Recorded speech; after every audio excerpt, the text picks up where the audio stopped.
Nakaupo ko sa balkonahe ng maliit naming bahay nang matanong ko ang isang misteryosong lalaki. May kalayuan siya sa akin pero alam ko na ako ang tinitingnan nito.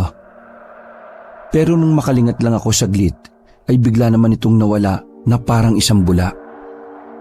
Ano ba tinitingnan mo dyan, Gamel? Mukhang may hinahanap ka ah. Ikaw pala, Chong Berting. May tao kasi akong nakita kanina sa banda roon eh. Nakatingin siya sa akin. Baka kilala niyo po. Ano ka mo, tao? Namukhaan mo ba? Nasaan siya? Sa tono ng boses ni Chong Berting ay parang nag-aalala siya. Agad niyang sinilip ang lugar kung saan banda ko nakita ang lalaking yon. Agad din naman siyang bumalik pagkatapos.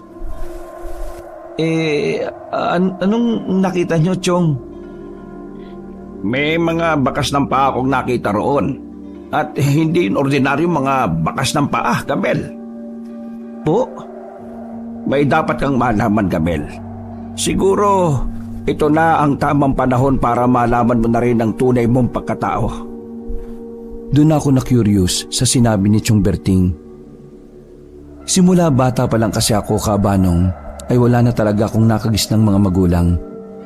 Ang magkapatid na sina Tio Berting at Tia Maldred ang nakagisnang kong mga magulang. Ang sabi nila, kapatid daw nila si tatay. Sila din ang nagpalaki at nagpaaral sa akin. Nagtanong nga ako minsan sa kanila kung sino ba talaga ako, kung nasaan na ang mga magulang ko. Pero tikong bibig sila sa usaping yon. Ano po yun, Chong? Halika rito sa loob, Gamel. Sumunod naman ako kaagad at saka pumwesto ng upo. Umupo rin si Chong sa harapan ko. Ang totoo, hindi ka namin pamangkin. Hindi namin kapatid ng Tiyang Maldred mo ang iyong ama. Hindi ka ordinaryong bata lang, Gamel. Po? Anong ibig niyong sabihin, Tio Berting? Buntis ang nanay mo sa iyo noong nang itakas ka ng tatay mo. Isang dalubhasang albularyo ang tatay mo na kinatatakutan ng mga aswang noon. Hindi lang basta-basta albularyo dahil isa siyang maalamat. Nasa kanya ang pinakamalakas na mutya, ang mutya ng kidlat.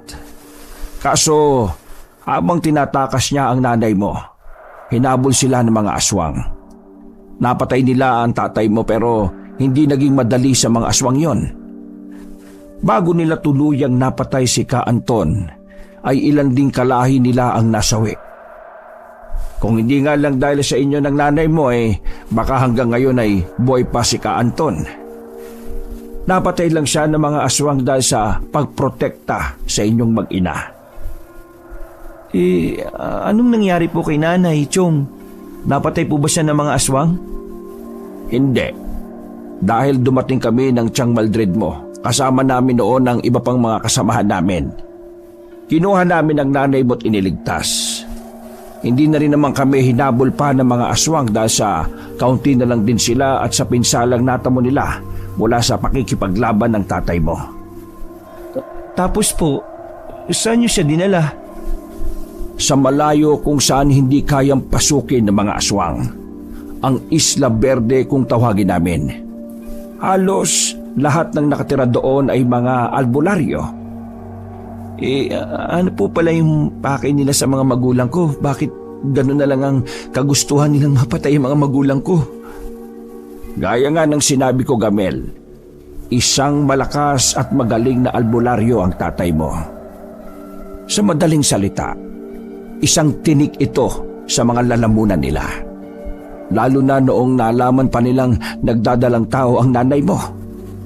Natatakot sila noon na baka sumilang pa ng isa pang kaanto ng nanay mo. Isa pa nga lang hirap na silang kalabanin ng tatay mo. Paano pa kaya kung dalawa na? Kaya sinikap nilang atakihin ang mga magulang mo na hindi handa na mga oras na yon.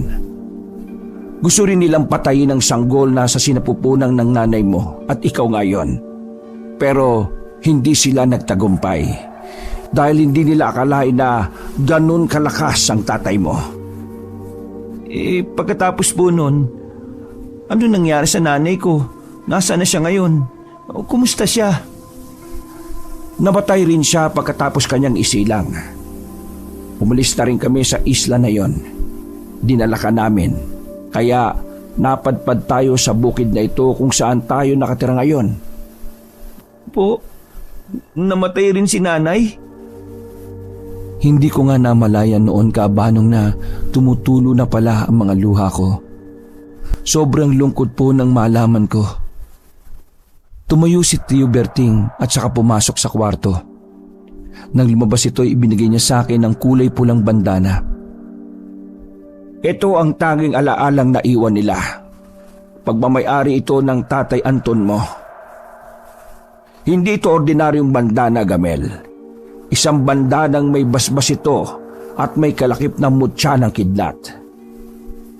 Bago bawian ng buhay ang tatay mo ibinigay ito sa iyong ina. Ang sabi naman ng nanay mo ay ibigay ko raw ito sa iyo upang maprotektahan ka sa anumang panganib dulot ng mga aswang. Pero hindi ko po alam paano gamitin yan eh. At isa pa, ayoko pong maging kagaya ng tatay ko. Gusto ko pong mamuhay ng normal. Gamel, wala nang sino mang pwedeng magmana nito. Yung lalaking nakita mo kanina sa labas ay isang aswang. Nag-uumpisa na silang hanapin ka at paslangin. Kaya kahit anong iwas mo ay susundan at susundan ka pa rin ng panganib. Dahil yun na ang kapalaran mo. Pero Chong, ano naman laban ko sa mga aswang na yan? Saka iba po ang tatay ko. Hindi nga ako marunong magsaing eh. Hugas plato lang po ang alam ko eh.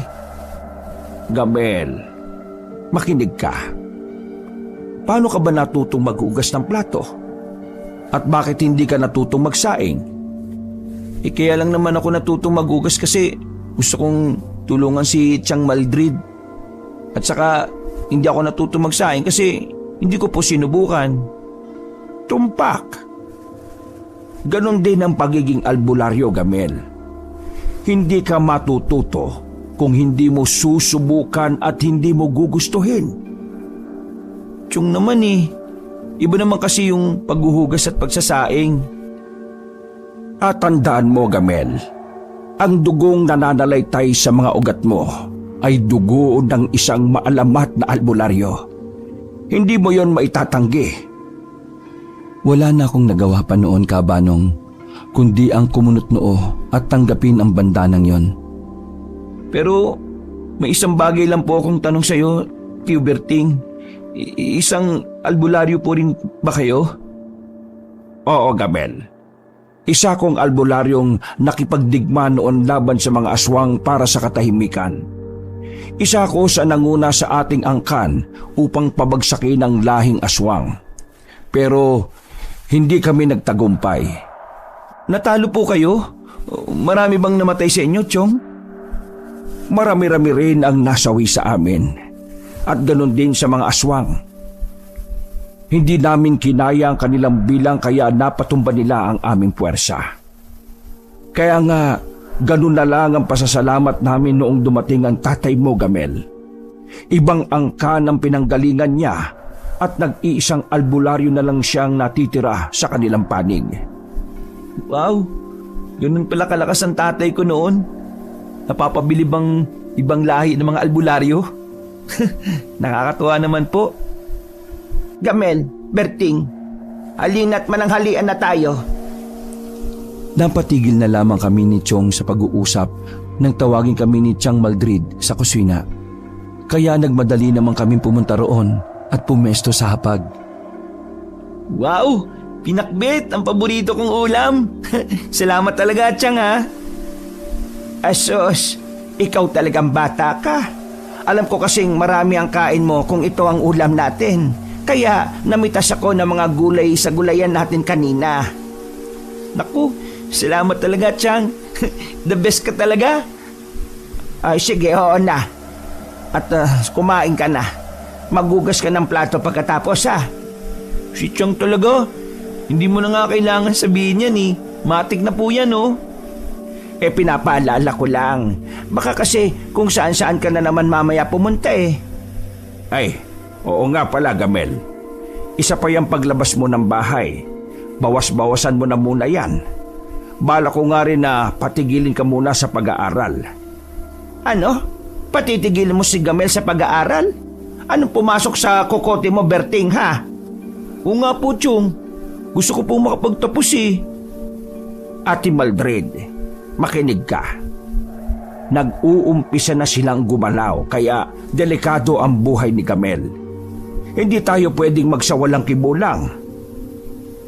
Sa punto ng sinabi mo, Berting, mukhang alam na ni Gamel ang lahat tungkol sa kanya. Gamel, tama ang tiyong Berting mo. Saksi ako kung gaano sila kapanganib. Opo. Ay, bakit ba kasi nangyari to sa buhay ko eh? Gusto ko lang namang mamuhay ng normal eh. Hindi para sa iyo ang pag-aaral sa ngayon, Gamel. Mas mahalaga ang kaligtasan mo. Matatanda na kami ng tiyo mo at hindi ka namin kayang ipagtanggol sa mga aswang. Mag-aalala lang kami palagi, kaya mas mainam kung dumito ka na lang sa bahay. May mga gabi ka, Banong, na may mga nararamdaman kami sa labas ng bahay. Mga tunog na hindi maipaliwanag. Mga kaluskos sa paligid at mga yapak na umiikot sa labas. Nakita ko noon si Chong na sumisilip sa maliit na siwang ng bintana. Pati noon si Chang Maldrid ay gising din. Bitbit ni Chong ang sariling itak. Hindi yun basta itak lang. May orasyon itong pangontra sa mga aswang. Ate, kumukulo ang langis sa maliit na garapon. Tama nga ang kutob ko na sasalakay sila ngayong gabi. Talasan mo ang pakiramdam mo, Berting. Alam kong nasa paligid lang kayo. Kung ang pakay nyo ay patayin ang anak ni Ka Anton, nagkakamali kayo. Dahil dadaan muna kayo sa ibabaw ng bangkay ko. Mangyayari yan sa oras na hindi mo ibigay ang aming pakay, Berting. Sige, nang makaalaman tayo. Subukan niyong pumasok sa pamamahay ko at malalaman niyo ang hinahanap niyo. Chang, natatakot po ako. Huwag ka matakot, Gamel. Tinuring ka pa namang tagapagbana ng balabal na kidlat. Mukhang marami kasi sila eh, Chong. Kaya ba niyo sila? Kumalma ka nga, Gamel. Sinisira mo yung konsentrasyon namin ng tiyong mo eh. Huwag na sana tayong hahantong sa madugong labanan. At kailangan pang dumanak ang dugo sa sariling bakuran ninyo. Kaya ibigay na ninyo ang binatang yan. Gaya ng sinabi ko, kailangan muna ninyo akong patayin. Kung kailangan pang dumanak ang dugo sa lupang ito, ay tatanggapin ko ang aking kamatayan. Pero sinisiguro ko sa inyo na mauubos muna kayo ngayong gabi. Seryoso ka ba yan, Chang? Tumahimik ka, sabi, Gamel. Para kang bakla. Gusto mo ipamigay na kita sa kanila? Ay, ayoko po, Chang. Kaya tumahimik ka muna dyan. Huwag mong ilayo sa katawan mo ang bandanang yan. Opo, Chang. Itinali ko ang bandanang yon sa ulo ko, Kabanong. Asin at mga bawang naman ang laman ng 2 bulsa ko. Dala ang buntot ng pagi ay lumabas si Chong Berting. Kasunod noon ay ang pagkiskis ni Chang Maldrid ng itak niya sa dingding. Sige, magpakita kayo sa akin nang matikman nyo ang init ng lapnos ng aking 2 buntot ng pagi. Sige, Berting. Nasa likuran mo lang ako at umaalalay. 5 lang naman silang lahat. Kaya hindi tayo mahihirapan. Kahit hindi pa man nagpapakita ang mga aswang, ay agad na alamin ni Chang ang kanilang bilang. Kahit babae itong si Chang Maldrid, masasabi kong maliksi pa rin ito at sobrang tapang. Siguro dahil albularyo siya at sanay sa pakikipagdigma. Itong si Chong Bertong naman ay batak na batak din sa pakikipagdigma sa mga aswang. Nakikita ko sa kanilang tindig na mukhang marami na rin siyang napataob ng mga aswang. Ihanda mo ang sarili mo, ate. Dahil sa anumang oras ay susugod sila. Ako nang bahala sa sarili ko, Berting. Ang itak kong ito ang magpapaalala sa kanila na marami na akong napatumbang aswang. Maya-maya pa ay may biglang bumulusok na nilalang galing sa puno. Papunta yun sa kinaroroonan ni na Chong at Chang. Berting, sa kanan mo! Etong sa'yo! Tanggapin mo ang lawitik ng buntot ng pagigita! Bumulagta ang aswang nang matamaan ito ng pag-ataking yun ni Chong. Tila parang baboy na mo itong umiiyak dahil sa natamong sugat at sakit ng katawan. Agad din namang sumugod ang isa pang aswang papunta kay Chang. Aba, ako pa talaga ang napili mong sugurin, ha? Etong sa'yo! Halos maputol ang kamay ng aswang nang matamaan ito ng itak ni Chang Maldred. Hindi pa rin nagbabago ang galing niyong magkapatid. Mahusay pa rin kayo kahit na may katanda na kayo. Maliksi at hindi pa rin natatakot sa kagaya namin. Malapot ang laway ng aswang na makita kong nahulog ito sa lupa. Matatalim ang mga ngipin at kuko niya na nagpakilabot sa akin ng husto. Meron din siyang nagbabagang mga mata habang nanlilisik na nakatingin sa akin. Huwag kang mag-alala, Bornok. Isusunod na rin kita. Alam mo, nung nagdadalaga ka palang, Maldred, crush na talaga kita eh. Kaso, suplada mo. Hindi bale. Hahanap na lang ako ng bagong crush, yung hindi ako i-ghost. Sinong matinong babae makakagusto sa iyo, Bornok? Eh hindi ka nga naliligo. Aswang kang tinuringan pero amoy tikbalang ka. Ouch! Ang sakit mo namang magsalita, Maldred. Sige, sugurin sila mga kasama! Agad namang sumugod ang dalawa pang natitirang aswang. Ang isa ay inatake si Chong. Ang isa naman ay pumunta kay Chang Maldred. Mabilis namang napatumba nilang dalawa ang natitirang aswang nang walang kahirap-hirap. Aba, ikaw pala ang team leader nila ngayon, Bornok. Tumaas yata ang ranggo mo. Samantalang dati-rati, tagakuha ka lang ng tae sa bituka ng biktima ninyo. Tanggap ko naman na wala akong pag-asa sa iyo, Maldred. Pero ang lait-laitin mo ang pagkaswang ko, eh hindi na ako papayag. Ang dami mong satsat. Mabuti pa'y tapusin na natin ito, Bornok. Berting, saka ko na lang muna itutuloy ang paliligaw ko sa kapatid mo. Sa ngayon kailangan ko na munang umalis upang maligo. Yan kung makakatakas ka pa ngayon, Bornok. Hayaan mo na muna siya, Berting. Hayaan mong sabihan niya ang pinuno nilang hindi tayo papayag na kunin nila ang anak ni Ka Anton. Sige, sa ngayon hahayaan mo na kitang makatakas, Bornok. Sabihin mo rin sa pinuno ninyong si Tibong na hindi siya magtatagumpay sa binabalak niya hanggat nabubuhay kami. The best ka talaga, Maldred. Hayaan mo sa muli nating pagkikita. Sinisiguro ko sa iyo na nakapaligo na ako. Nakita kong kinindatan pa ng aswang si Chang bago ito umalis. Ang iba naman ay nagsitakbuhan na rin habang iniinda ang mga sugat. Tampalasan talaga ang aswang na yun. Diyos, hindi ka ngang ma-inlove dati doon Kung hindi lang siguro magkaiba ang lahing pinanggalingan ninyo, tsak na mag-asawa na kayo ngayon. Tumahimik ka nga, Berting. Tara na at pumasok na tayo sa loob ng bahay. Pangiti-ngiti pa noon si Chong habang papasok ng bahay. Si Chang naman ay halatang naiirita sa pangaasar sa kanya ni Chong. Grabe, ang galing niyo po. Pero sino yung isang aswang? Mukhang kilala niyo Yun ba? Si Bornok, kaklase ng Tiangbo nung high school. Tinutokso pa namin sa kanya yun noon Kaso nung malaman ng Tiangmo na aswang, umiwas na siya. Totoo po ba yun, Chang? Totoong-totoo yung Gamel. Nung wala pa kaming kaalaman tungkol sa panggagamot, kaaway namin yung grupo ni Bornok sa eskwelahan. Ang yayabang kasi porket may mga pera Kami kasi mahirap lang. Ang tatay namin isang albularyo na minsan lang naman kumita. Magsasaka naman ang nanay namin. Saka lang naman umayos-ayos ang buhay namin nung ibenta ni nanay yung mga kalabaw at saka nung pinasok na niya yung pagninegosyo. Talaga po? May love story pala sa pagitan ni Chang at sa aswang na yun Buntikan na. Kung hindi lang talaga lahi ng mga aswang yung Bornok na yun baka bayaw na ang tawag ko doon. Hay, tumahimik ka na nga, Berting. Hindi papasa sa panlasa ko ang Bornok na yun, no? At isa pa, hindi yan dapat ang pinag-uusapan nyo. Dapat, ang pinag-uusapan natin ngayon tungkol sa paano natin mapoprotektahan itong si Gamel. Sigurado kung sa mga oras na ito alam na ito ng pinuno nila. At sigurado rin ako na sa susunod nilang pag-atake mas marami na sila at mas malakas. Kaya dapat ikaw, Berting, ha?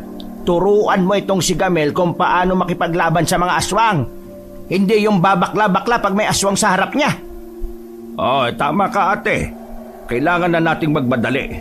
Kailangan nating ipaabot ito sa mga kasamahan natin. Bukas na bukas, aalis na tayo dito. Magtatanghali na nang umalis kami, Kabanong. Dala namin ang kalabaw ni Chong na siyang may hila-hila sa kalesa namin. Ibinilin pa kasi ni Chong ang bahay sa kapitbahay namin. Babalik na lang daw kami, pero hindi naman sinabi ni Chong sa kapitbahay namin kung kailan kami babalik sa bahay.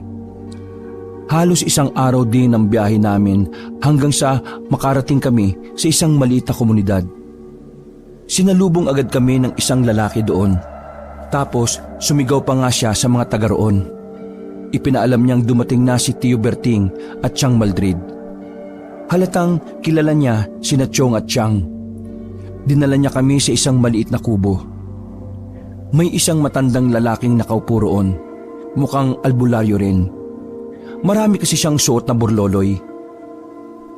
Ito na ba ang anak ni Ka Anton? Oho, Kamandong. Siya na nga. Magandang araw ho, Kamandong. Magandang araw rin, Maldrid. Mukhang pagod na pagod kayo. Sige, magpahinga muna kayo at mamaya na natin pag-usapan ang pakay ninyo. Sa isang maliit na kubo noon kami tumuloy. Bale, is daw yun sa mga bahay ni Kamandong. Maayos ka ba dyan sa higaan mo, Gamel? Mukhang tuwang-tuwa ka eh. Opo naman, Chang Maldrid. Ang lambot po eh. Tuwang-tuwa nga ako sa naging higaan ko. Ngayon lang kasi ako nakahiga sa ganoong kalambot. Tapos, ang bango pa ng punda at kumot. Hindi kagaya ng punda ko sa bahay na mabaho, tapos yung higaan ko naman maraming nakatirang surot. Maya-maya nga noon ay tinawag na kami para maghapunan. 5 lang kami noon, si Chang Maldrid, Tio Berting, Kamandong at ako. Yung kanang kamay ni Kamandong na apo rin niya, si Diwa. Mas matanda lang siya sa akin ng 4 na taon. Hindi kayo pupunta rito kung hindi ganoon kahalaga ang pakay mo, Berting. Mukhang seryoso ito at hindi ordinaryong bagay.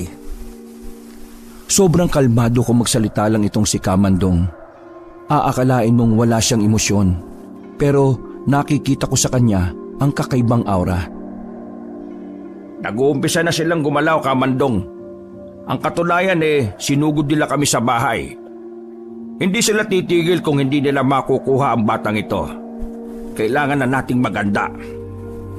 Kung ganon, magsisimula na ang ikalawang digmaan sa pagitan ng mga albularyo laban sa mga lahing aswang. Diwa, ihanda ang kagamitan ko at lalakbay tayo papuntang Isla Verde. Opo, Lolo. Kinabukasan nga, Kabanong, ay umalis kami kaagad. Nakarating kami sa isang isla na kung tawagin nila ay Isla Verde. Dito po ba ako pinanganak, Chang? Tama, dito kayo pinanganak, Gamel. Inilibot ko ang aking paningin sa paligid habang pababa kami ng bangka. Ang ganda ng lugar, mahangin at sobrang maaliwalas. Malinis din ang tubig pati ang mga buhangin. Kakaunti lang ang mga tao na halos lahat ay albularyo. Chang, dito rin ba sa lugar na to nakalibing si nanay? Ang sabi ni Chang ay hindi raw. Sinunog daw nila ang bangkay ng nanay ko upang hindi na maamoy pa ng mga aswang. Dahil kaya raw hukayin ng mga aswang ang katawan ng nanay ko para malaman nila kung saan ako naroroon. Hindi nga nagtagal, Kabanong, ay nag-ensayo ako sa tulong ng ibang mga albularyo at sa pamumuno ng mga batikang albularyo roon. Ako talaga ang pinagtuunan ng pansin nila kasi naniniwala silang ako lang ang makakatalo sa pinuno ng mga aswang. Dahil ang dugong nananalaytay sa mga ugat ko ay ang ugat ni Ka Anton na tatay ko. Kasama si Diwa ay nagsanay kami araw-araw. Tinulungan nila ako kung paano palabasin ang kapangyarihan ng mutya ng kidlat na naroroon sa bandana. Mga ilang araw din kaming nagsanay bago ko maramdaman ang enerhiya ng mutya. Pakiramdam ko ay sobrang gaan ng katawan ko. Halos kung gumalaw nga ako ay sadyang kay bilis. Animoy isang kidlat na gumuguhit sa kalangitan at tumatama sa kalupaan. Natutuwa akong makitang nagagamit mo na ng bahagya ang mutya, Gamel. Ipagpatuloy mo lang ang pagsasanay at naniniwala kong malalagpasan mo pa ang iyong ama. Tama ang iyong sinabi, Kamandong. Iyan din ang nakikita ko kay Gamel. Pero, Gamel, huwag mo nang aabusuhin masyado ang katawan mo, ha? Huwag kang lalagpas sa limitasyon mo. Opo, Kamandong. Tiyo Berting. Excuse me po. Magmimerienda na po raw, sabi ni Aling Maltreat. Kabanong, sa totoo lang, kinakabahan talaga ako sa pwedeng mangyari. Natatakot akong baka mabigo ko sila at hindi ko maibigay ang ekspektasyon nila sa akin. Baka pagdating ko sa labanan ay mga tog ang mga tuhod ko at hindi makagalaw. Baka nang dahil sa akin ay mas lalo ko silang maipahamak. Baka imbis na makatulong ako ay ako pa ang dahilan para mapunta sila sa panganib. Katatapos lang noon ng hapunan nang mapagdesisyonan kong tumambay sa gilid ng dagat. Gusto kong magpahangin at makapag-isip-isip na rin. Tiningala ko ang mga bituing nagniningning sa kalangitan. Nay, Tay, kung saan man po kayo, tulungan niyo naman po ko. Hindi ko po to kaya ng ako lang eh. Hindi ko noon namalaya na tumutulo na pala ang aking mga luha, Kabanong. Iniisip ko noon na parang ang unfair ng mundo. Nahihirapan ako at napipressure. Samantalang ang ibang kabataan na kagaya ko ay nag-i-enjoy kasama pa ang pamilya at mga kaibigan nila. Kailangan ba talagang ako ang magmana nitong bandana mo, Tay? Hindi naman po ako ipinanganak na magaling kagaya nyo eh. Sa pagsasaing nga lang po, hindi pa ako marunong eh. Minsan sunog. Kaya sana po tulungan nyo ako, Nay, Tay. Gamel, gabing-gabi na. Napapunas ako ng luha ko nung marinig ko ang boses ni Diwa. Lumapit siya sa akin at saka umupo sa tabi ko. Wala, Diwa. Nagpapatunaw lang ako ng kinain. Marami kasi ako nakain eh. Dahil siguro sa nagutom ako sa ensayo natin kanina. Totoo pa? Kahit hindi mo sabihin, ramdam kita, no? Alam mo, Gamel, ganyan na ganyan din ako noon. Alam mo, pareho tayong wala na rin mga magulang. Pinatay rin ng mga aswang ng nanay at tatay ko noong nagkalaban sila. Hinayaan ko lang siyang magkwento at makinig sa lahat ng sinasabi niya. Ayaw kong tanggapin noon ang gusto ni Lolo na maging katuwang niya. Pero hindi ko yun natakasan. Dahil siguro nakatakda na talaga ang buhay ko sa ganoong bagay. Parang nakasulat na at kahit anong pigil ko ay mangyayari pa rin. Kaya alam ko ang nararamdaman mo, Gamel. Naiintindihan ko kung hindi pa rin kayang tanggapin ng sistema mo ang kapalaran mo. Pero may isang bagay lang akong iiwan sa'yo. Hindi mo matatakasan ang tadhana. Tumayo na siya noon pagkatapos magkwento, Kabanong. Niyaya niya akong bumalik na sa kubo pero ang sabi ko ay susunod na lang ako. Tumatak sa dibdib ko ang lahat ng sinabi ni Diwa. Umiwan niyo ng matinding markang may kahulugan.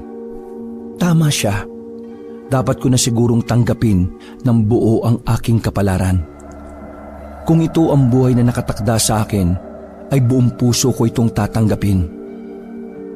Kinabukasan ay isinama ako ni Diwa sa kabilang isla upang manguha ng mga dahong ginagamit sa panggagamot ng mga albularyo. Kasama namin ang isang kaidaran din namin na si Damian. Isa siya sa mga magaling din na makipaglaban. Sa batang edad niya nga ay may mga aswang na rin siyang napatumba. Hindi lamang sa espiritual, kundi pati sa pisikal na gamit niyang pagpuksa sa mga ito. Humanga ako sa kanya. Naisip ko nga na mas karapat dapat pa siyang tagapagmana ng mutya ng kidlat ni Itay. Pagkarating nga namin sa lugar, agad naming tinungo ang mga dahong kailangan namin. May mga dala kaming basket upang doon ilagay ang mga nakuha namin. Nasa kasagsagan kami noon ng pangunguha nang biglang napatigil si Damian. Bakit Damian? Ang sabi ni Damian ay may nararamdaman daw siya sa paligid. Hindi niya masabi kung mabangis lamang ito ng mga hayop o mga aswang. Gamel, maganda ka. Ngayon mo na masusukat ang pinag-insayuhan mo. Mag-iingat din kayong dalawa ha. 3 lang tayo, wala tayong ibang kasama. Walang tutulong sa atin kundi tayo lang. Sa palagay ko, hindi mga hayop lang, Damian. Iba ang aurang nararamdaman ko. Katulad dito sa mga aswang. Seryoso? Aswang? Tirik ang araw? Tapos sasabihin mong may aswang? Hindi lang sa gabi sila lumalabas, Kamel. Ang mga aswang ay may kakayahan ding magpaaraw. Ang dagdag pa noon ni Damian sa sinabi ni Diwa. Katunayan nga raw, ang mga aswang ay mas malakas pagtanghaling tapat. Kaso nga lang hindi sila masyadong naglalalabas sa tanghali dahil mabilis silang makikita ng kanilang biktima. Ito raw ang madalas na kaso sa mga ibang probinsya na medyo may kalayuan sa syudad. Marami silang nababalitaan na tanghaling tapat sumusugod ang mga aswang doon. Kaya lang naman gabi madalas umatake ang ibang mga aswang ay dahil sa pag-iingat kasi sa bayan ang madalas nilang biktima. Grabe, may night shift at mid shift rin pala. Nakakamanga naman. Halatang mga aswang killer nga kayo. Inulit pa ni Diwa ang pagsasabi sa akin na mag-iingat ako at gusto niya ring makita ang kakayahan ko gamit ang mutya. Inihanda ko ang sarili ko, Kabanong. Hinigpitan ko rin ang pagkakatali ng bandana sa ulo ko. Pagkatapos ay binunot ko ang punyal na nakasuksok sa aking tagiliran. Pinakiramdaman ko rin ang paligid kagaya ng 2 kong kasama. Maya-maya nga ay nagsitalunan na ang mga halimaw na nagmumula sa itaas ng mga puno. Marami sila, Kabanong, pero kaya naman naming labanan sa palagay ko. Nagamit ko ang mga pinag-insayuhan namin. Dahil sa tuwing matatamaan ko ng punyal ang mga aswang, ay nagiging abo sila at tinatangay ng hangin. Hindi kasi ordinaryong punyal ang hawak ko. May mga iba't ibang orasyon kasi ito na inilagay pa ng mga albularyo. Masyado silang marami. Mag-ingat kayo. Nung una naman ay yakang-yaka namin sila. Pero habang tumatagal ay napapagod din kami. Kaya medyo humina ang aming puwersa. Nakakapagod pala to. Pero alam kong sample pa lang to. Wala pa tayo sa exciting part. Tumalsik nga ako noon dahil sa isang pag-atake galing sa likuran ko na hindi ko namalayan. Kagad naman akong tinanong ni Diwa kung ayos lang ako. Tumango ko sa kanya. Tumayo din naman ako at saka bumalik sa pakikipaglaban. Si Damian lang yata noon ang hindi napapagod. Pero alam kong may hangganan din ang lakas niya. Kaya bago mangyari yun ay dapat makapag-isip kami ng paraan bago mahuli ang lahat. Ang sabi ni Damian ay huwag daw akong lalayo sa kanya. Dahil lagot daw siya sa mga matatanda kung may mangyari sa aking masama. Huwag kang mag-alala, Damian. Anak yata ako ni Ka Anton. Kaya kong protektahan ang sarili ko. Napatingin ako sa itaas nang sumigaw si Diwa na may kalaban doon. Muli akong tumilapon dahil hindi ko nasangga ang pag-ataking yun. Nagulat kasi akong nasa itaas ko na ito. Loko kang animal ka. Ang daya mo. Dapat wala sa likuran. Wala sa itaas. Magseryoso ka kasi, Gamel. Kami ang malalagot kung may masamang mangyari sa'yo. Oo na, Diwa. Siseryosohin ko na. Gusto kong gamitin ang kapangyarihan ng mutya ng kidlat pero paano? Wala kaming kaalam-alam sa mutya. Pero ang sabi ni Diwa, isa puso ko lang daw at magiging isa kami ng mutya ng kidlat. Magagamit ko raw yon kapag naging isa na kami. Ang sabi pa ni Damian, hindi basta-basta lumalabas ang kapangyarihan ng mutya. Matinding emosyon daw ang kailangan nito para gumana. Pero hindi ko naman yun alam gawin. Paano yan? Pagod na kayo! Lumapag si Burnok sa harapan naming 3. Nakangisi ito na parabang patungo na sa tagumpay. Ang mga tingin nito ay parabang nagsasabi na panalo na siya. Hoy, Burnok! Tumigil ka nga!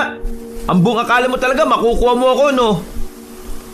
Muli na naman kaming pinaalalahanan ni Diwa na mag-ingat kay Burnok dahil hindi ito basta-bastang aswang. Mas malakas daw ito kaysa sa iba. Alam ko naman yon kasi nakita ko na siyang makipaglaban kina Chong at Chang. Alam ko, Diwa. Siya ang namuno nung lusubin niya kami sa bahay. Kahit saan ka magtago, tagapagmana, maaamoy at maaamoy pa rin kita. Madadala kita kay Pinuno.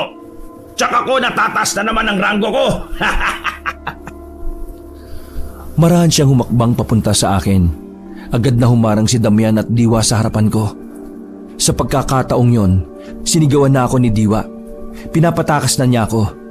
Sabi pa niya, malaking dagok daw sa mga albularyo kung mamamatay ako. Pero ikinabigla ko ang sinabi niyang isasakripisyo daw niya ang buhay niya para sa kaligtasan ko. Ayaw ko sanang tumakbo, Kabanong. Para kasi sa akin, isang karuwagan ang tumakas. Pero hindi ngayon ang panahon para magtapang-tapangan. Ang kailangan sa sitwasyon na yon ay utak. Sige na, Camel. Ano pang hinihintay mo? Tumakas ka na. Kailangan mo mabuhay. Sige, mag-iingat kayong dalawa. Tumakbo nga ako, Kabanong. Labag yon sa loob ko na iwan ang dalawang kasamahan ko. Pero kahit tumatakbo na ako, ay sinundan pa rin ako ng iba pang aswang. Pero ang mahalaga ay makalayo ko sa burnok na yon dahil mas malakas siya. Mga animal, sumunod pa talaga kayo para mamatay? Mabilis ko namang napabagsak ang mga aswang na nakabuntot sa akin. Pero napagod din naman ako. Titigil na sana ako sa isang puno nang biglang nakasalubong ko si Chang Maldrid at Tio Berting. Kasama nila ang iba pang mga albularyo. Nasaan ang dalawa? Bakit nag-iisa ka? Nasa panganib po sila. Doon po. Halika kayo, bilis. Mula sa kinaroroonan ko ay malapit lang naman sina Damian at Diwa. Kaya mabilis namin yung narating. Naabutan namin ng dalawang hingal na hingal at maraming sugat sa katawan. Pero nakikita ko pa naman sa mga mukha nila na hindi ganun kalala ang natamo nilang pinsala. Damian! Diwa! Nilapitan agad nila ang dalawang hinang-hina at saka inakay palayo. Agad na binigyan ng paunang lunas sa mga natamo nilang sugat. Ang iba naman ay hinarap ang ibang aswang. Sakto lang ang dating ninyo. Naniniwala na talaga ako na mas matindi ang pang-amoy ninyo kaysa sa pang-amoy naming mga aswang. Kita mo, kahit nasa malayo na kami, nalaman pa rin ninyo na inaatake namin ang inyong mga kasamahan. Paanong hindi ka namin maaamoy? Umaalingasaw ang baho mo, Burnok. Wala ka talagang kadala-dala. Nagkita na naman ang landas natin, Maldred. Tadhada na talaga ang siya naglalapit sa atin. Pero sa ngayon, kakalabanin ko muna ang tadhana dahil nasa panganib ang buhay ko sa mga oras na ito. Natatawa pa si Burnok nang tingnan ko siya. Wala siyang nagawa kundi ang umatras na lang. Lintik, ang dami mong sinasabi, Burnok. Halika rito at pupudpurin kita ng pinong-pina. Heh, Hindi ngayon, Berting. Masyado kang maangas dahil marami kayo. Hintayin mo ang araw na yon, Berting. Ang araw na mag-cross ulit ang ating landas. At sa bilang na patas. Kumaripas ng takbo si Burnok palayo. Alam niyang wala siyang laban sa mga nakapaligid sa kanyang mga albularyo. Nagsiatras din ng iba pang aswang. Nang makabalik kami sa Isla Verde, ay agad na ginamot sina Damian at Diwa. Mabuti at hindi naman malala ang natamo nilang mga sugat. makinig kayo. Ngayong alam na nila ang lugar natin, kailangan nating maghanda. Sa mga ikinikilos ng ating kalaban ay mukhang seryoso na talaga silang gumawa ng malaking labanan. Sa pagkakataong ito ay kailangan nating manalo. Ibuhos natin ang buong lakas natin sa labanang ito dahil maaring hindi na ito maulit sa oras na matalo tayo. Kailangan natin puksain ang mga aswang para sa mga susunod na mga henerasyon ng mga tao. Nagtipon-tipon ang lahat ng mga mandirigmang albularyo, Kabanong. Noong gabing yon, inihanda namin ang mga asin at bawang. Nag-usal na rin ng mga orasyon ang mga albularyo sa paligid upang hindi kaagad basta-basta makakapasok ang mga aswang. Inihanda rin nila ang kawayan na kung tawagin sa Kabisayaan ay bulo. Manipis na uri ng kawayan yon na singlaki lang ng braso. Pinatulis ang dulo upang gawing sibat. Pag tinamaan kasi ang mga aswang nun ay hindi kaagad dumihilom ang mga sugat nila at nangangati pa sila. Nakahanda na rin ng mga karit. Isa din to sa mga panlaban sa mga aswang. Tsak na pag tinamaan naman sila ng karit ay sigurado na iindayin talaga nila ang hapdi. Ang mga buntot pagi ay nakahanda na rin. Kumalma ka, Ate Maldred. Kanina ka pa din palakad-lakad ah. Hindi ka ba napapagod? Paano ko kakalma, Berting? Sigurado kung pinagpaplanuhan na rin nila ang pagsugod nila sa atin. Hoy, ano ngayon? Nakahanda na rin naman tayo. Huwag mong sabihin na natatakot ka, ate. Hindi naman sa ganon, Berting. Natatakot lang ako sa magiging kahihinatnan nito. Paano kung masanda na sila? Paano kung matatalo tayo? Paano na ang susunod na mga henerasyon?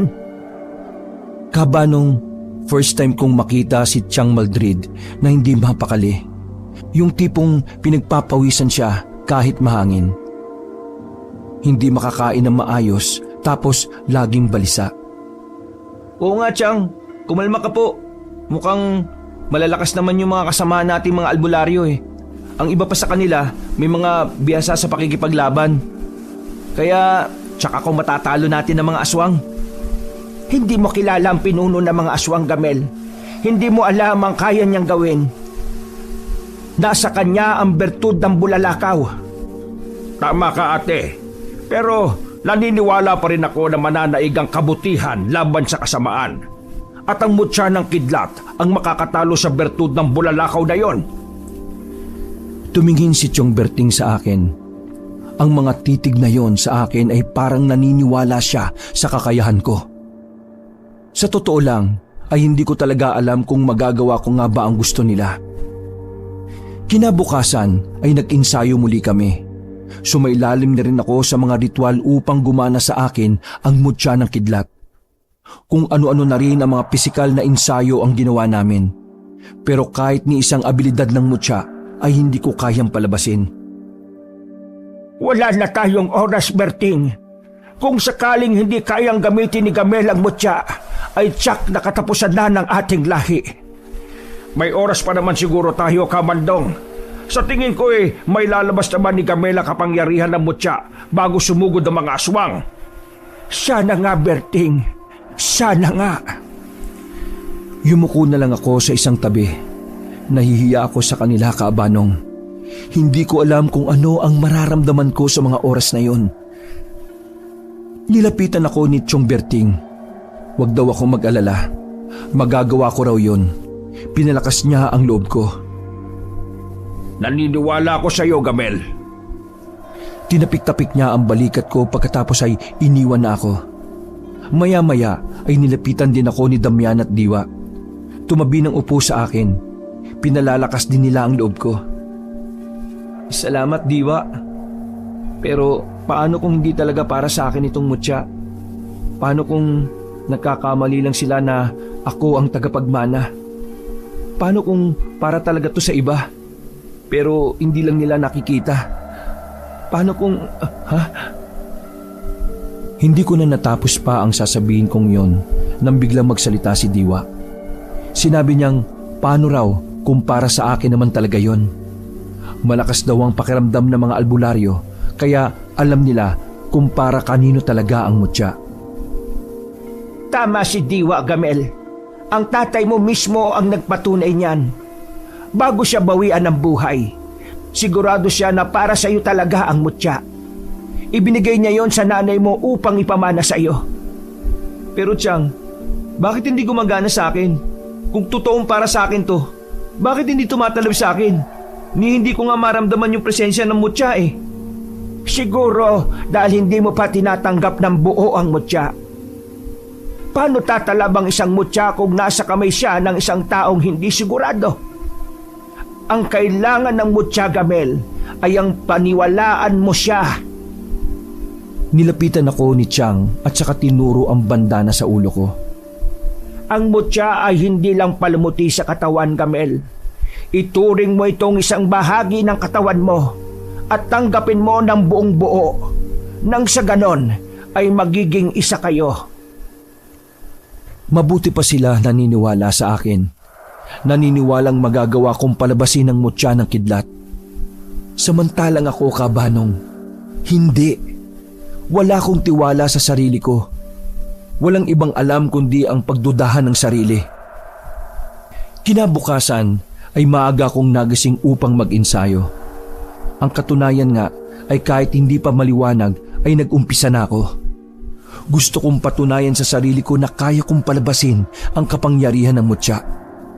Kung sila ay naniniwala sa akin, dapat ako rin. Nang magising si Diwa, binati niya ako. Ang aga ko raw mag-ensayo. Napahanga ko raw siya. Napalingon ako sa kanya at may hawak-hawak siyang tasang may kape. Ikaw pala, Diwa. Ang aga mo ring nagising ah.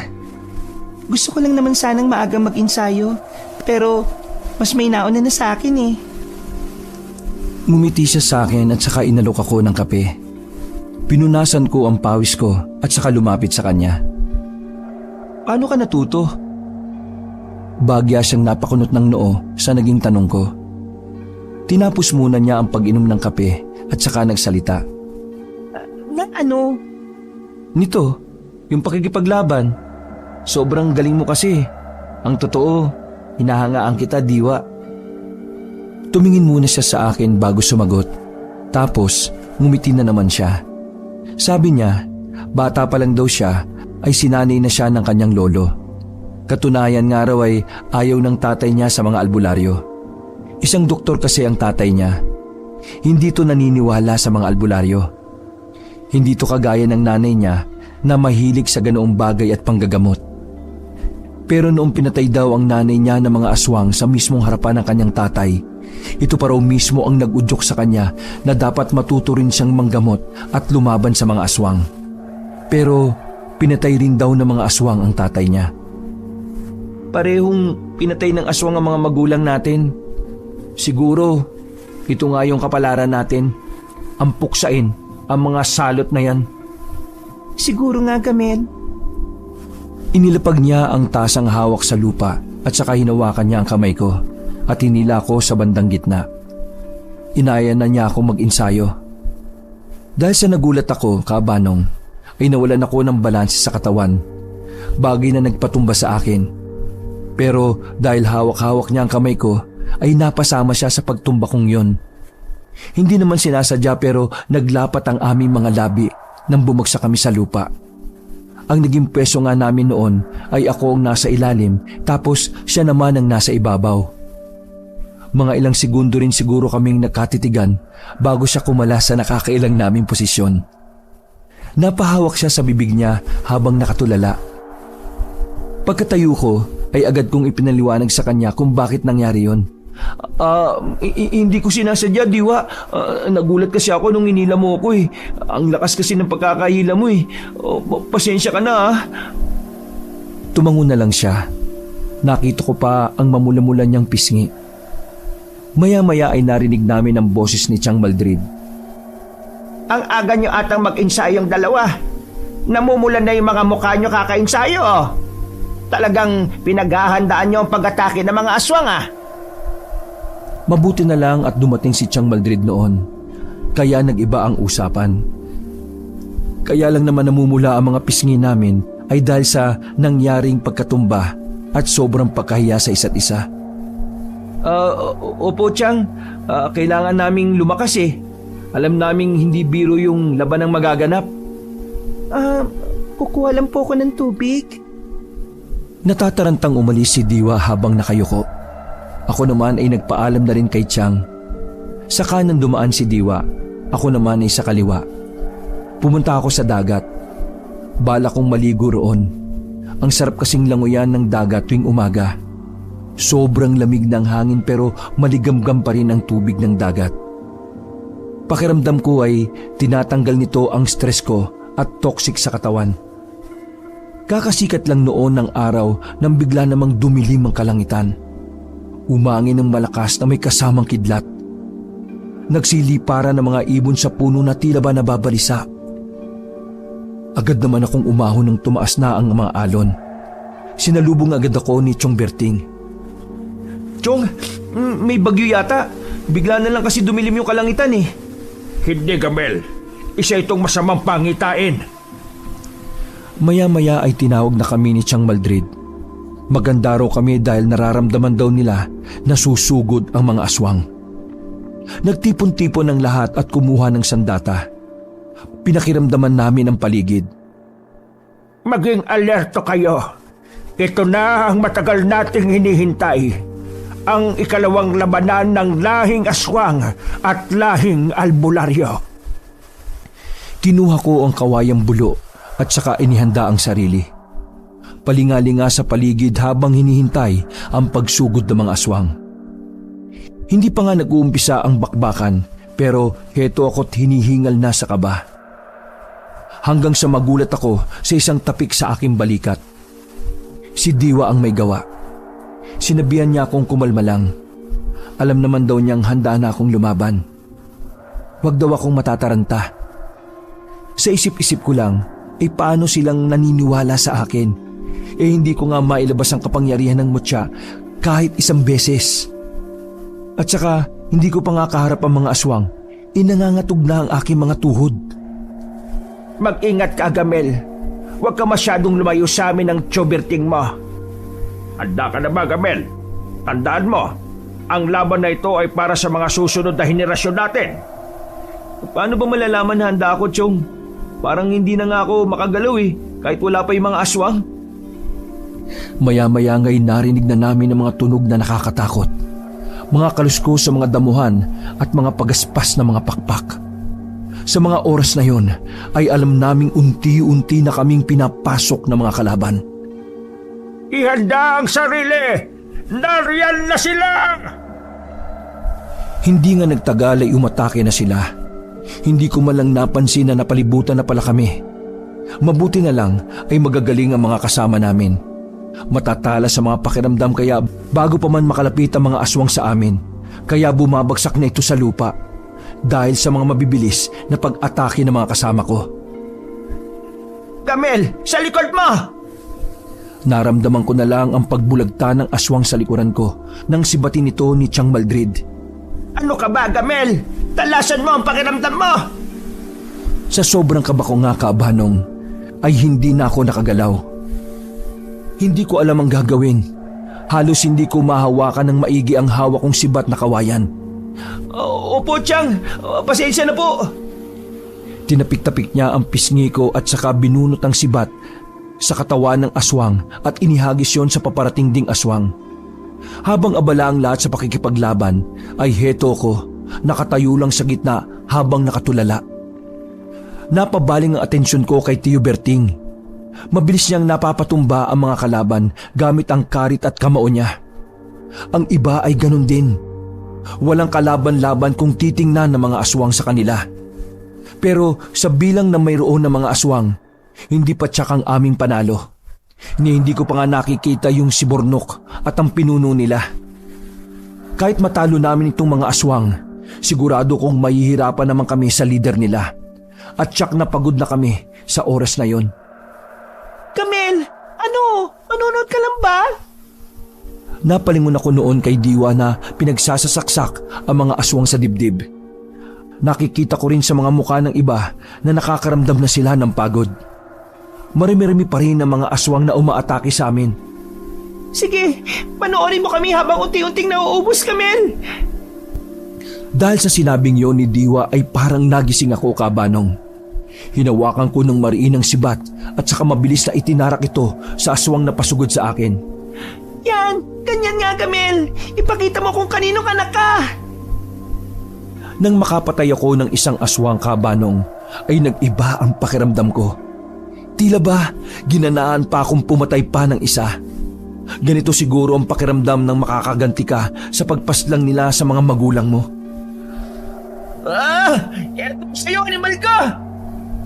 Gigil na nga ako sa mga oras na yon. Para bang sinapian ako ng kung anong espiritu upang pagpapatayin ang mga aswang.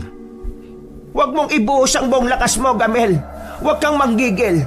Mauubos ang lakas mo niyan kaagad at madali kang mapapagod. Tama ang iyong Chang Maldred, Gamel. Tansyahin mo lang. Doon talaga ako bilib kay Chang Maldrid at Tio Berting. Nakakaya nilang makipag-usap habang nakikipaglaban. Opo. Nakikita ko na rin noon na nababawasan ang aming kalaban. Mababakas ko na rin sa mga mukha ng aking mga kasama ang matinding pagod. Mabuti na lang ang ibang matatandang albularyo ay nagtataglay ng iba't ibang mutya. Siguro kung wala, tiyak na mahihirapan talaga kaming ubusin sila. Napayuko ko sabay tukod sa kamay ko sa dalawang tuhod. Sa mga oras na yon ay nakakaramdam na rin ako ng pagod. Malalakas na kasi ang paghigop-buga ko ng hangin. Samantalang tagaktak naman ang pawis ko na malabutil na ng mais. Ano, Gamel? Kaya mo pa ba? Kaya pa ba, Diwa? Ikaw, kaya mo pa ba? Inangat ko ang ulo ko at saka ibinaling ang pansin sa malayong grupo ng mga aswang. Doon ako napatulala dahil nakita ko roon si Bornok. Papalapit sila sa amin at may kasama silang matangkad na lalaki at mukhang kakaiba ang tindig nito. Napatingin din sa gawing yon ng mga kasama ko. Halos napatigil ang lahat sa aurang paparating. Sa itsura ng mukha ng mga kasama ko ay nalaman kong tila sobrang lakas ng nilalang na yon. Nakitaan ko na sila ng takot sa kanilang mga muka. Ang pinuno ng mga aswang! Halos pautal-utal pa noon si Kamandong. Maahalata ko sa kanya ang matinding takot. Ganun ba talaga kalakas itong pinuno ng mga aswang kaya napapatulala na si Kamandong? Kung yung mga malalakas ngang mga albularyo napapakaba niya. Ako pa kayong pipitsugin lang. Napapabulong ako sa sarili ko, Kabanong, habang pinagmamasdan ng papalapit na grupo. Katapusan na natin! Nilapitan ako ni Diwa at saka hinawakan sa pisngi. Nakatulala lang ako noon. Tiningnan niya ako sa mga mata at nagsalita.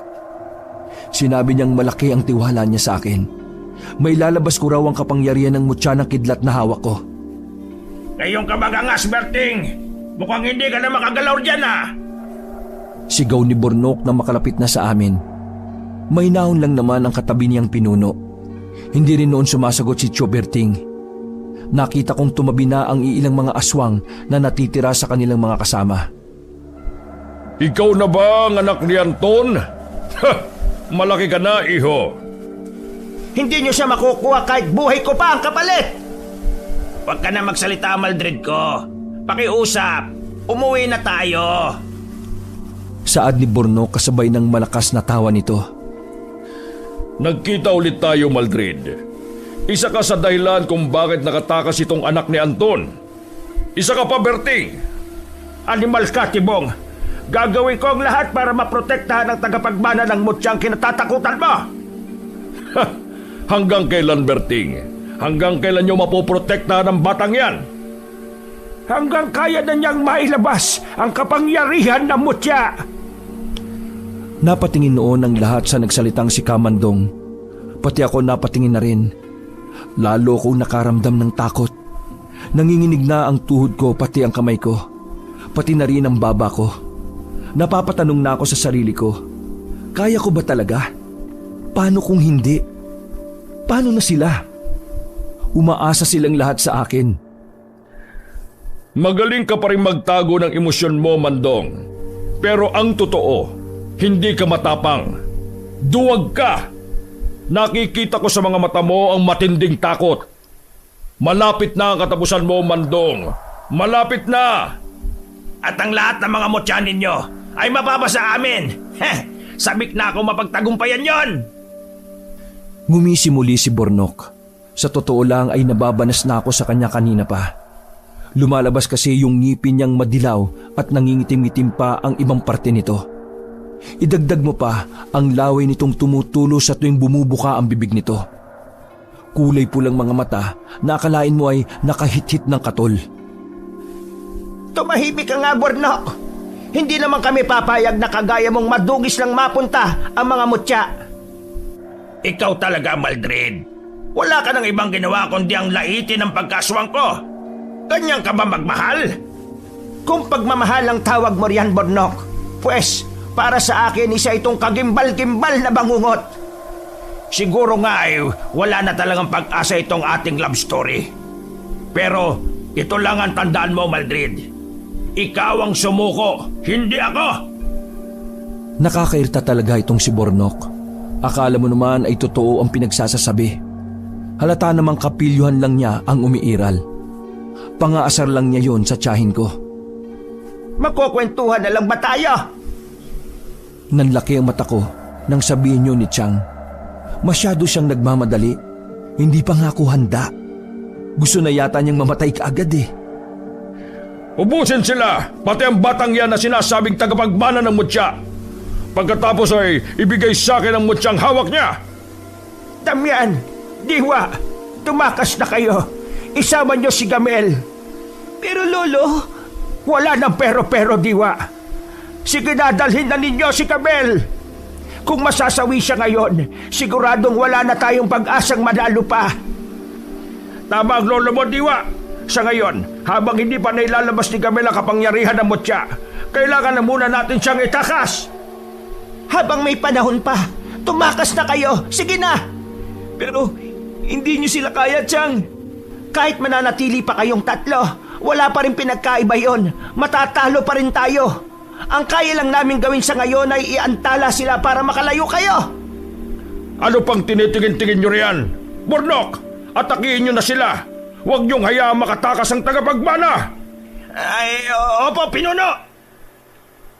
Sa isang iglap nga kabanong ay nagsitalsikan ng mga kasamahan ko dahil sa bilis sa mga pag-atake ng mga aswang. Sa bilis nga ay hindi ko na nakita ang pag-atake nilang yon. Malakas ang grupong isinama ni Burnok kumpara sa mga aswang na nauna. Halos doble ang bangis ng mga ito at parang hindi tinatablan ng sandata. Isa pa siguro dahil pagod na rin ang aming mga kasama kaya mabilis lang nilang napapatumba ang mga ito. Tumakbo na kayo, bilisan niyo! Ang sigaw na yun ni Chang Maldrid ang siyang nagpaalarma sa amin. Damian, Gamel, na kayo! Agad naman kaming tumakas na tatlo. Pero hindi pa nga kami nakakatakbo ng malayo ay bigla naman kaming hinarangan ni Burnok. Ababababab! Saan kayo pupunta mga bata? Dito lang kayo! Nanlilisik ang mga mata nito na parabang gusto na niyang kaming sunggaban. Ako ang harapin ko, Burnok! Tumakbo na kayo, Gamel! Opo, Chang, halina kayo! Yan! Kung makakatakas kayo! Mabilis niyang nilagpasan si Chang at akma na sanang aatakihin kami kaso mabilis namang nahawakan ni Chang ang braso nito at saka binagsak sa lupa. Bilis na! Takas na! Muli na naman kaming tumakbo pero sa pagkakataong yon ay 5 aswang naman ang humarang sa amin. Hindi naman kami nahirapang talunin ng 5. Nagpatuloy ulit kami sa pagtakbo pero nagulat na lang kami nang bumagsak si Damian. Malakas na napasigaw si Diwa nang makita si Damian na nakasubsob sa lupa. Agad naman namin siyang tinulungan. Doon namin nalaman na may kalmot na siya sa dibdib.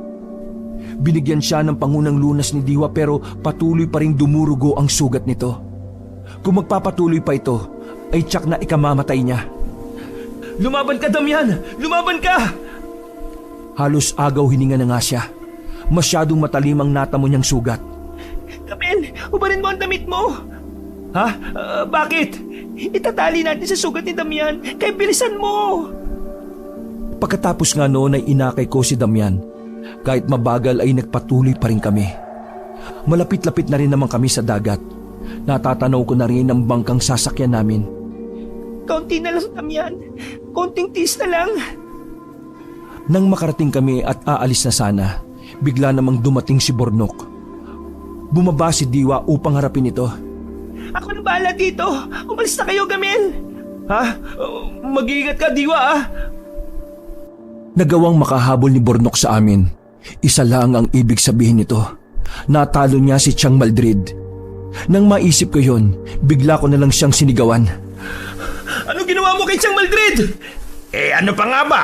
Total hindi naman siya magiging akin kaya pinaslang ko na. Saad niya sabay halakhak. Sa galit ko kabanong ay tumalon akong pababa sa bangka at sinugod siya. Nagtagisan kami ng lakas pero sadyang malakas ito. Anong ginagawa mo, Gamel? Tumakas ka na! Hindi ko masisikmurang tumakas habang kayo ay unti-unting nauubos, Diwa. Ano bang pinagsasabi mo, Gamel? Mauubos talaga tayong lahat kung hindi ka tatakas. Kaya habang may oras pa, tumakas ka na. Kahit anong pamimilit nitong umalis na ako, ay hindi ko sinunod. Gusto kong ipagganti ang Chang Maldrid ko. Binunot ko ang punyal at saka sinugod muli si Burnok. Wala nang nagawa noon si Diwa kundi sumabay na lang sa akin. Nilabanan naming dalawa si Bornok. Pero kahit dalawa na kami, ay hirap pa rin kami. Matibay talaga kayong dalawa, ha? Anak nga kayo ng albularyo. Itong sa inyo! Galit na galit itong pinagkakakalmot kami. Pero nakayanan din naman namin yung iwasan. Pero maya-maya ay dumating na rin ang pinuno nilang si Tibong. Ano ba yan, Bornok? Hanggang ngayon ay hindi pa rin tapos yan? Ikaw pala, pinuno. Matatapos ko na rin to. Dalian mo lang, Bornok. Dahil kung hindi, ikaw ang tatapusin ko. Ikaw? Anong ginawa mo sa mga kasamahan namin? Pinatay ko na sila. Isinama ko na rin ang Chongberting mo. Pero susunod na rin naman kayo ngayon. Sige na, Bornok. Tapusin mo na sila. Tarantang gumalaw si Bornok dahil galit na ang kanyang pinuno. Sinugod niya kami at pareho kaming tumilapon ni Diwa. Dahil sa pag-ataking yon ay malubha kaming natamaan. Dahilan para mamilipit kami sa sakit. Halos hindi ko maigalaw ang katawan ko. Naisip ko noon na katapusan na namin. Gayong nakikita ko si Diwa na iniinda ang natamong sugat. At si Damian naman ay nasa bangka at malubha na ang kalagayan. Dito ko natatapusin ang mga buhay niyo, mga bata. Tapos, magiging hapunan na namin kayo maya-maya. Humulakak muli ito na parang isang demonyo. Humakbang siya palapit sa amin. Sayang, binata. Hindi mo man lang mararanasan magamit ang kapangyarihan ng mutya. Ano ba, Bornok? Tapusin mo na sila. Ang dami mo pang sinasabi. Opo.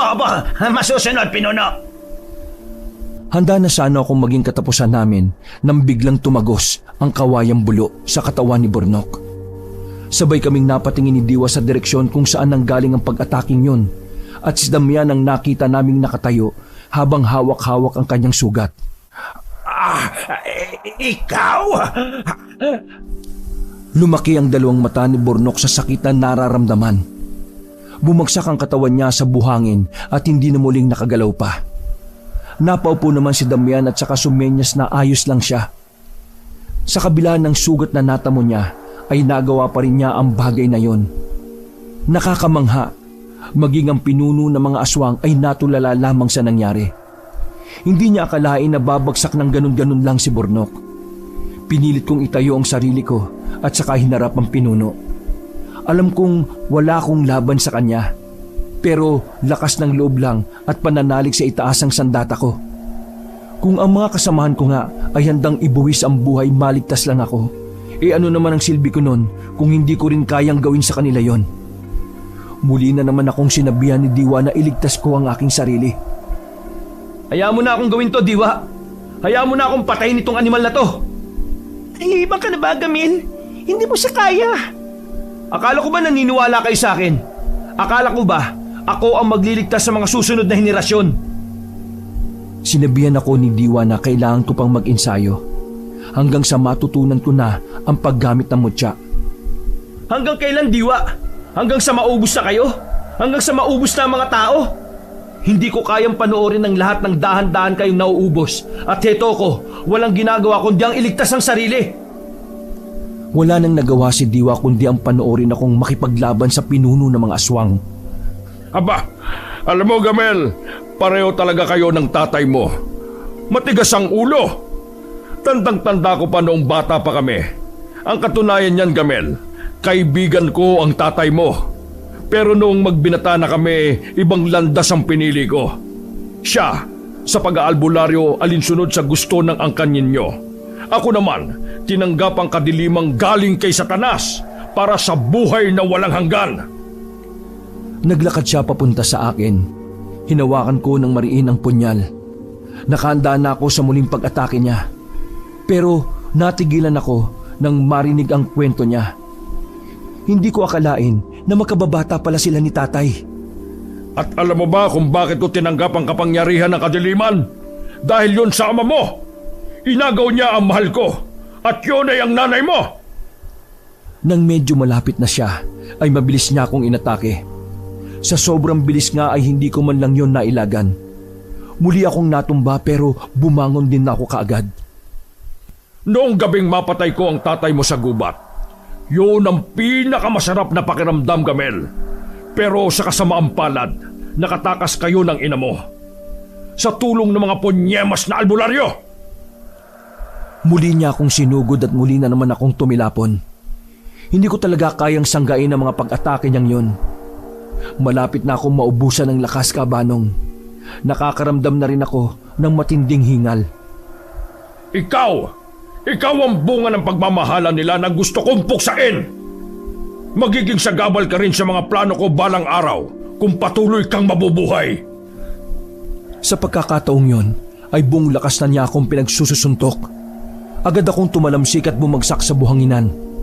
Narinig ko na lang ang sigaw ni Diwa at Damian. Hindi ko na maigalaw pa ang katawan ko. Nakapikit naman ang mga mata ko habang pinakikinggan ang mga sigaw nila. Naramdaman ko ang mga kamay na tumatapik sa akin. Narinig ko ang boses ni Diwa na paulit-ulit akong tinatawag. Mga sigaw niyang nag-aalala sa akin. Umiiyak na siya noon pero wala akong magagawa kundi ang pakinggan lang siya. Sobrang sakit ng katawan ko. Hindi ako makagalaw. Namalayan ko na lang noon na nakikipaglaban na siya sa pinuno ng mga aswang nang bahagya akong dumilat. Walang makakadlang sa akin kahit na ang Diyos niyo pa! Unti-unti na nga ako noong nawalan ng malay. Hanggang sa makita ko na lang ang sarili ko sa gitna ng madilim na paligid. Isang matangkad na lalaki noon ang lumapit sa akin. Binabalot ang katawan niya ng magkahalong kulay dilaw at puting liwanag. Kinakausap niya ako. Nagpakilala siya. Siya ang mutya ng kidlat. Pero umiyak na lang ako at sinabing isa akong duwag at palpak. Wala akong magawa. Hindi ko matulungan ng mga kasama ko. Ngunit sa kabila ng mga sinabi ko, imbis na mawalan siya ng gana sa akin, ay sinabi niyang humahanga siya sa aking katapangan.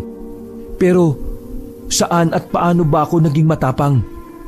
Sabi niya, hinihintay lang daw niya ang ugali kong hindi nagpapatalo at iniisip ang kapakanan ng iba higit pa sa sarili. Dahil daw doon ay ipinagkakalob na niya sa akin ang kanyang kapangyarihan. Ipapagamit daw niya ang kanyang lakas upang manalo ko sa laban. Naramdaman ko na lang, Kabanong, ang paggaan ng katawan ko. Ang kaninang mga hingal, sakit, sugat at pagod ay hindi ko na nararamdaman. Nang dumilat nga ang mga mata ko, ay nalaman ko na lang na nakalutang na pala ako habang binabalot ako ng liwanag. Habang pinapaikutan ako ng mga kidlat. Hindi pwede ito! Nagawa mong pagandahin ang mutya! Nakita ko noon sa mga mata niya ang matinding takot. Habang ako naman ay naglalakad na kalmado palapit sa kanya. Hindi ko lubos maisip na kung bakit may mga puwang sa mundo ang mga katulad ninyo. Napaatras siya ng bagya habang unti-unting nalulunod sa takot ang dibdib niya. Ngayon, katapusan mo na! Saad ko sabay atake sa kanya. Hindi ko man lang namalayan kung sumasayad ba ang paa ko sa buhangin dahil sa sobrang bilis kong kumilos. Tila isa akong kidlat na nagmula sa kalangitan at mabilis na bumulusok pasugod kay Tibong. Hindi niya man lang namalayan na natamaan ko na pala siya. At sa kanya lang yun napagtanto nung bumagsak na siya sa buhangin. Wala na siyang buhay. Nangingitim ang balat at bitak-bitak. Animoy tinamaan ng malakas na kidlat. Noon ko lang napagtanto, Kabanong, na kaya kinatatakutan ng lahat ang mutya ng kidlat ay dahil walang panama ang kapangyarihan ng ibang mutya dito. Nakita kong nag-atrasa ng mga aswang na makita nilang patay na ang kanilang pinuno. Nakita ko rin ang mga kasamahan ko. Tumulo ang aking luha dahil inakala kong wala na sila pero buhay pa pala sila. Puro nga lang sugat ang katawan at ang iba ay nabalian ng buto. Pero ang mahalaga, Kabanong, buhay sila. Mabilis akong tumakbo kina Chong at Chang at niyakap sila ng mahigpit. Tuwang-tuwa sila sa akin. Naramdaman ko na lahat sila ay pinagmamalaki ako. Pero para sa akin, hindi naman ako tumulong sa kanila. Ang mutya ng kidlat ang gumawa nun. Mula po noon, Kabanong, hindi na sumalakay ang mga aswang sa lugar namin. Minsan, nakikita rin naman namin sila pero kaagad na umiiwas. Takot na sila sa amin dahil siguro sa mutya ng kidlat. Wakas. Nakaupo ko sa balkonahe ng maliit naming bahay nang matanong ko ang